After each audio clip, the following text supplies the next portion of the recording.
busting. Many brothers I be sparking and rusting, man, like inside the dark, call me Bill Snatcher. Just a brother for the rapture. I hang live, holding on strong, hard to capture. Extravagant, resurrect the track and it's militant. And I react like a convict and start killing. It's manifesting. The gods work like appliances, dealing in my cycle.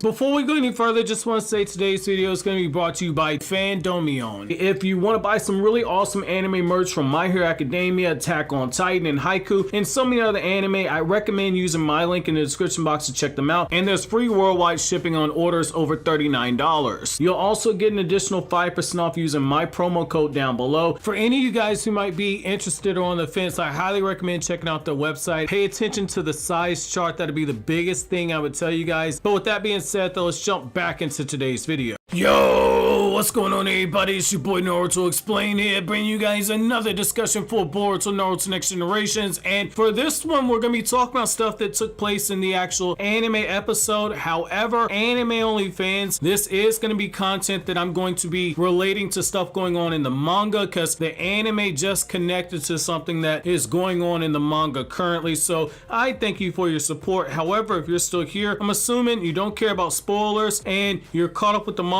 or again, you just don't care about me talking about spoilers. So going back towards the end of the last episode, I caught something, and a lot of you guys caught it too, which is the fact that Kashin Koji got 2 sets of data on Konoha Ninja. He got the most recent stuff, which he didn't actually need, and then he got the data on Shinobi prior to the 4th Great Ninja War. And when Kashin Koji is meeting with Amado, Amado specifically asked him, have you finished your business with Konoha? And when I first saw that, my first knee-jerk reaction was, well, maybe he was going to look at all those scrolls and look at the actual data because he was trying to find out more about Jiraiya, because he has a feeling that I have a connection with Konoha, and he was just looking up information on the guy that he was cloned after, the guy that he has suspicions he was cloned after. That's what I was kind of thinking. However, once I uploaded the video, I went back and I reread the actual manga chapter that the anime was adapting, as well as the portion of the actual story where the next episode is going to actually cover. And something very interesting stood out. Amado says when they leave, like, yeah, I got everything I need to continue my research in Konoha. And there was no mention that Kashin Koji had actually grabbed anything. And what we know based on the actual manga right now is that Amado has another pod that is used as a container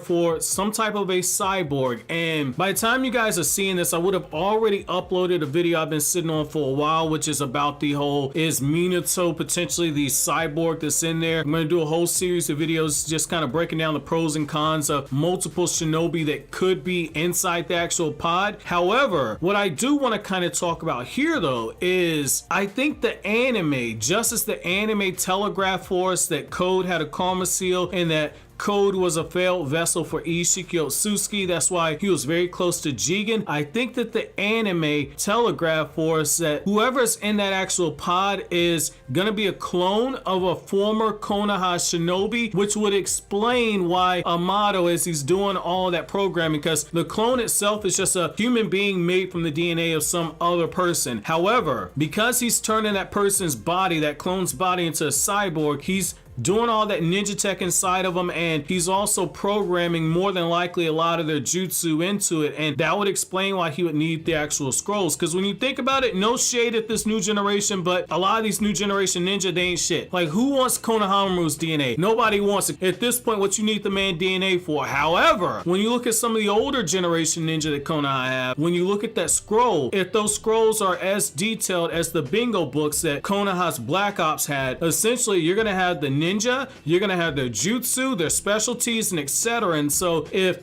that scroll that Kakashi had contains information on legendary shinobi or prior shinobi in Konoha and lists their chakra attributes and different jutsu that would only be known to people inside of Konoha. That's one of those things to where if Amado got a hold to that and say there was like a Shisui Uchiha data entry in there, all of a sudden Amado could take that information and say, okay, Shisui had the Sharingan, Shisui had Koto Matsukami, Danzo likely would have updated get that information, and there are people who knew about Shisui's Koto Matsukami, so that could be it right there. The same thing would say somebody like the White Fang of Konoha. All of the White Fang's jutsu would have been something that would have been in that actual scroll right there. So this is very interesting. This is very interesting. Did the anime actually set this up? And if this is the case, I do think that in this next chapter, Kishimoto might pull the rug out from underneath us in terms of the story that he's writing, because we could have a situation where the actual script for the manga that Ikimoto is going to end up drawing is going to end up having the person inside of that actual container revealed to be a potential Konoha shinobi, which will explain why Amado is inputting all that information. That is something interesting right there. And I gotta say, if this is the route that it goes and it's not Delta, because we know Delta had another body, and if it's not going to be somebody like Kashin Koji, if it's going to be another Konoha shinobi, what I find fascinating about this is the fact that we're continuing to push the moral lines, because Boruto as a franchise has been pushing those lines in terms of where the ethical lines that you can and cannot cross. A good example would be how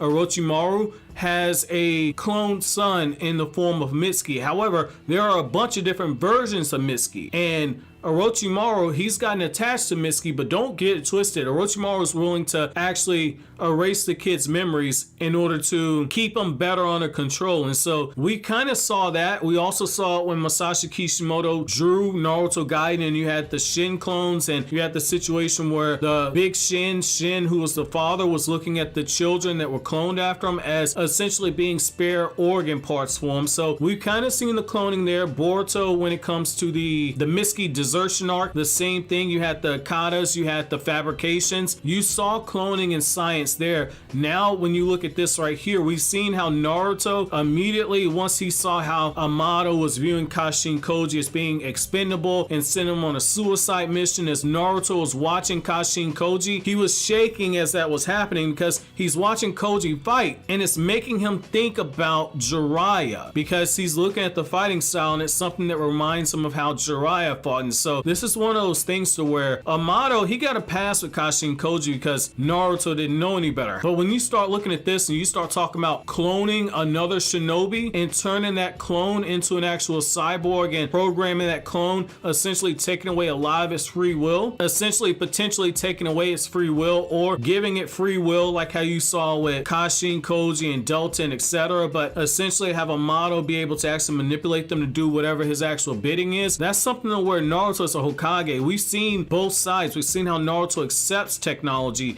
and yet at the same time also have reservations with how technology, in particular cloning, has been used. It's important to remember Kashin Koji is a clone, and then his body was upgraded with ninja tech, turn him into a cyborg. So you're looking at something like this to where Naruto, if Amado did use Kashin Koji to get that information, Naruto has a very tough decision to make. And it's so interesting when you look at Boruto as a series about science, because Naruto's adopted son, Kawaki, is a cyborg. So that's interesting right there, that Naruto might have to further confront this whole aspect of science. However, I want to know from you guys, do you guys think that the anime director pulled another fast one on us and essentially used the anime to actually foreshadow something that's getting ready to happen in the manga? Let me know what you guys think down in the comment section below. But as always, guys, if you like anything I had to say, don't forget to comment, rate, subscribe, and share. Thank you so much for watching until the end. Have an awesome day, guys.